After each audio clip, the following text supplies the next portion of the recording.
The Dutch admiral stood on the deck of his massive warship, arms crossed, eyes full of pride. He looked at the Filipino shipbuilders standing quietly by the shore and laughed.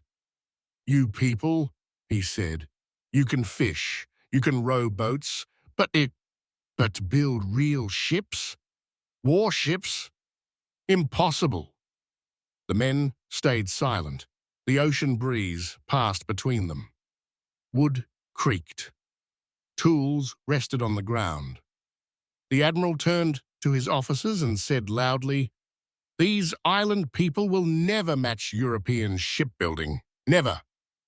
What the admiral didn't know, what Europe didn't expect, was that within a few years, ships built by Filipinos would outmaneuver, outlast, and outfight European vessels.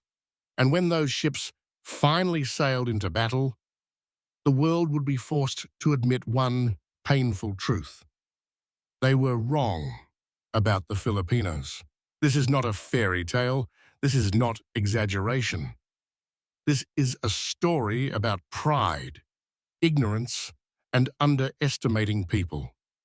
It is the story of how a Dutch admiral laughed at Filipino shipbuilders, and how history laughed back. The Philippines was already a nation of the sea long before Europeans arrived. Thousands of islands, rough waters, strong winds. If you wanted to survive, you had to understand the ocean. Filipinos built boats not for show, but for life. They had balangays, caracoas, and lanongs. Fast ships, flexible ships, deadly ships. These vessels were made for speed, raids, long journeys, and war. But Europeans didn't see that. They saw brown skin, they saw bare feet, they saw no iron armor, and they assumed weakness. When the Dutch arrived in Southeast Asia, they believed one thing. They owned the seas. Their ships were big, thick wood, heavy cannons. They believed size meant superiority. Dutch admirals laughed at local ships. Too light, too small, too simple. One Dutch naval officer even recorded that islanders were incapable of advanced shipbuilding. That statement would age very badly. Filipino shipbuilders didn't work from drawings on paper. They worked from memory, experience, and passed down knowledge. Fathers taught sons. Uncles taught nephews. No rulers, no books, just skill. They understood. Wind behavior, current patterns, weight balance, speed versus stability. Their ships were stitched, not nailed. Wood was tied, using fiber ropes, allowing flexibility. European ships were stiff. Filipino ships bent with the waves.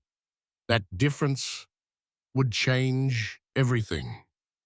According to local accounts, a Dutch admiral once mocked Filipino builders openly. He said their ships were toys compared to European warships. He said Filipinos could never build ships that could carry cannons, survive long battles, face European fleets. The words spread, and instead of anger, the shipbuilders responded with focus. They didn't argue. They built. Filipino shipyards became busy. Trees were selected carefully. Wood was dried properly. Designs were adjusted. They didn't copy European ships. They improved their own. They added stronger hulls, better